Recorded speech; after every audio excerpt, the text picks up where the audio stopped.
Xbox shared their future plans, and turns out people were overreacting. Who would have thought? Now, there's still some interesting takeaways from this news. They namely talked about the next-gen Xbox already, so I want to go over that. We also have some big PlayStation 5 news. Things are not looking too hot for the near future. But first, this is really awesome.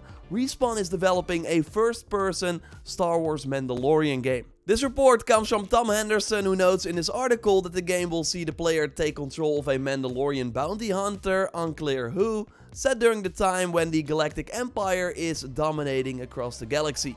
It's your job as a bounty hunter to capture bounties dead or alive for cash rewards. I think this was really long overdue to get a Mandalorian game. I'm really excited already. So in terms of gameplay, we have to think of Titanfall 2, so very mobility and style focused. We got the jetpack to do horizontal dashing, vertical jumping, boost sliding, which would be similar to Apex Legends, and they got some Doom elements as well, where your health will mainly be regenerated based on successive kills. So it's really about being aggressive and staying in the action as much as possible. And in terms of weapons and gadgets, we can expect a wrist rocket, grapple hook, a visor for tagging enemies and bounties, and more. So Jeff Grubb also confirmed the existence of this game and is saying that it's not the Mandalorian the show, the game. So it's probably like Jedi, a new set of characters, but based on what we love from the Star Wars universe. So it gives them more room to do their own thing. It's also not open world, by the way, but it will have linear levels taking place on a variety of different planets in the Star Wars universe.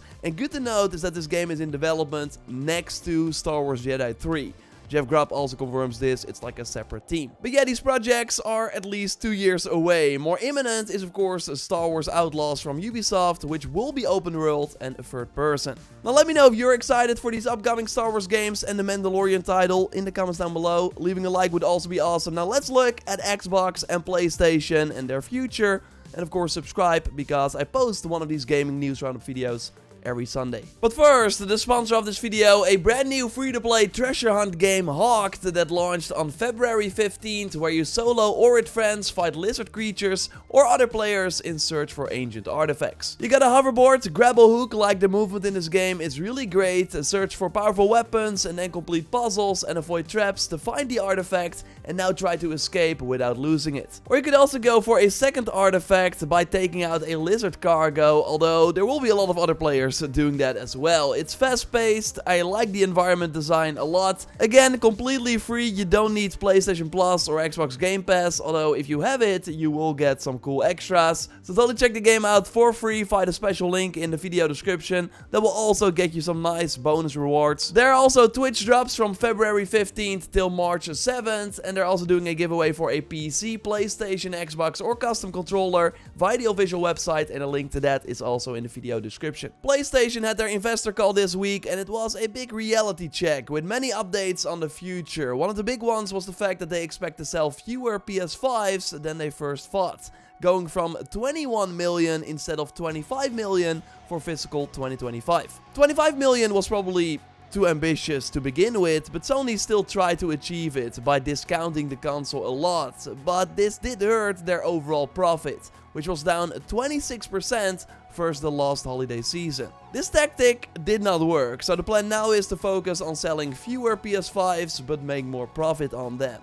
And one thing that was said is that the console is entering the latter half of its life cycle. Now don't worry if you just got a PS5, it doesn't mean that they're gonna abandon it. What this means is that the console has reached the peak in terms of units sold for a 12-month period. So again, they expect 21 million in this current period from April 2023 until March 2024, but then after that likely less, as they're going to do less discounts. And because of this outlook, the Sony share price took the biggest hit in 2 years. It's again a reality check, like Sony overpromised and they're now rectifying that, so the shareholders are not happy. But the PS5 is still doing great on its own. It's at 45.8 million sold, which is only slightly below the PS4 during the same period after launch, and GTA 6 in 2025 as a console-only title will likely be a huge boost. But yeah, that is still a little less than 2 years away. The near future won't be as great, as Sony also said that they would not release any major existing franchise titles before March 31st, 2025. So I saw this misinterpreted, but what they're basically saying is that they won't have a full-priced game that sells 10 to 15 million units like a God of War Ragnarok or Spider-Man 2 in the next 14 months. So basically, don't expect Ghost of Tsushima 2 anytime soon. It was always kinda unlikely, but we still hold on to a little hope. I think it probably also means that Horizon Online game is not happening before March 31st, 2025 either.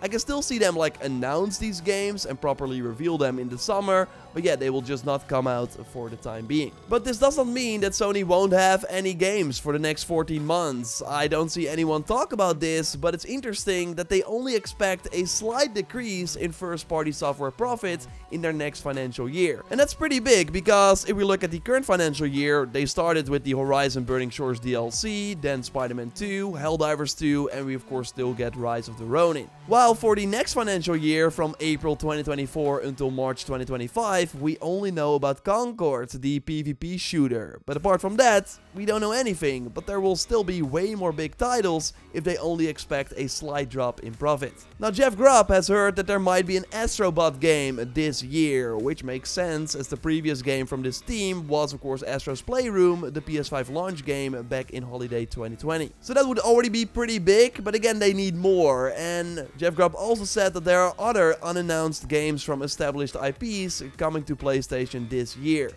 I still think we're getting that smaller God of War title at the end of 2024, focused on Atreus after the ending of Ragnarok.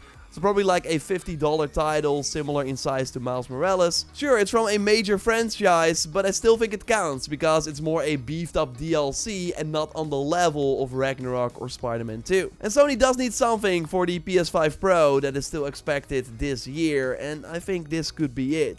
But of course, your theories more than welcome in the comments down below. Like maybe we see the new game from Bluepoint finally. They've been working on this for more than 3 years now after the Demon's Souls remake, which was of course also a PS5 launch game. So yeah, we're still getting Sony games in the next 14 months, with especially these next few weeks of course being pretty good. But yeah, the fact remains that going from Spider-Man 2 to the next Sony tentpole title, which I think will be Ghost 2, will be the longest gap we've had in the PS5 lifecycle so far. It might be 2 solid years, which kinda crazy. I still hope, and I think we will see Ghost of Tsushima 1 on the PC this year though. Give that game and the Legends multiplayer a second life. Sony, by the way, also said they want to improve the PlayStation profit margins with a more aggressive PC release strategy. Horizon Forbidden West is of course coming to PC on March 21st, so 2 years after the PlayStation release. But seems like that window is going to be shorter and shorter moving forward to get more profit from Steam, because the game will probably sell way more if you launch it at the same time on computer,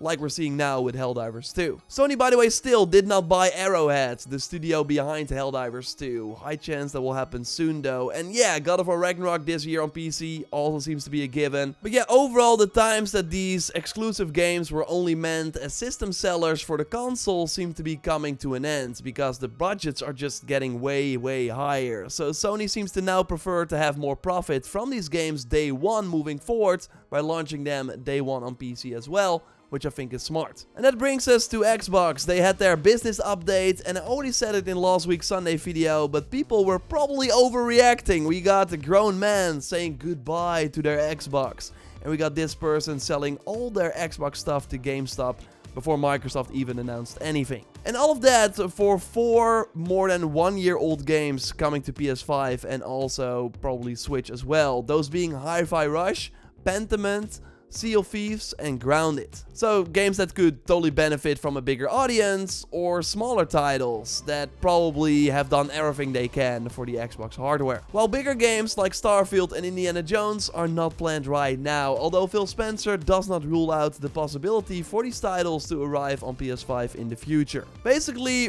they just want to try to port these older games over first and then see what happens before thinking about other titles. And it doesn't stop there, with The Verge also noting that Microsoft has been previously weighing up the idea of bringing Gears of War, Microsoft Flight Simulator, and even the next Doom game to rival platforms. Once again though, final decisions have not been made on these other games, but there are bound to be more than just 4. Real quick, The Verge just casually dropped that we're getting a new Doom game from its software, which is pretty exciting. I thought Eternal was really great. Although we did have rumors of them making a Quake reboot now instead. Seems like they're going for Doom after all. But yeah, in short, we now get 4 Xbox games, 2 other platforms, and more will probably happen later. So we're still kind of left with a lot of questions. But that is because Microsoft probably doesn't know the answers themselves either. They just have to do something, as Game Pass subscribers are now at 34 million, but this combined with Xbox Live Gold, because that's now called Game Pass Core.